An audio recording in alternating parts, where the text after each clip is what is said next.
Good morning. So our time now is our time for the forecast time is 9 o'clock to 2 p.m. So this is what we'll be going to share in this morning's forecast. So our today is May 12, Martes ng adlaw. So 2026.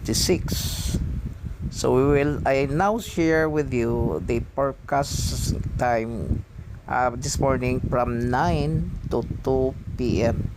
So nahimo ni siya nga kuan na set na sa ganin ng alas 6. So is na-send ko ni within this 9 p.m. to 2 p.m. nga forecast niya. So ang message gikan sa atong connection sa Iloilo City Connections of the Philippines radar map. So mo ni siya mga igsaunan ang naong karon sa tulo ka isla. So we have for 9 o'clock at this 9 p.m. So mo ni siya naong sa 9 p.m. 9 a.m. alas 9 karong alas 9 maabot alas 9.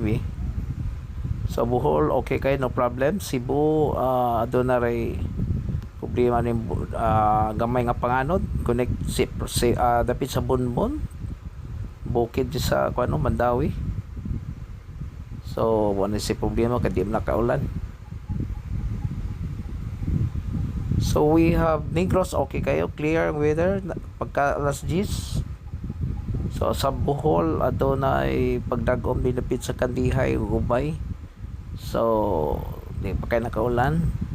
So we have also clouds covering areas of Medellin, Bago, Tabugon, Danao, Balamban, Cebu City. So adunay pagdagom din na pitas. So posible na maulan sa Negros, wala problema, clear, alas 11. Bohol oy ning cover ang dako kay madag-umon nga areas. Dako kayong area hapit hanang area sa Bohol ning cover kawas Tagbilaran City, Valencia and Hagna, Ribok. All other areas are covered by dark clouds. Posible maulan. So Cebu City, Danao, including Toledo, Balamban, covered by dark clouds nga posibleng maulan.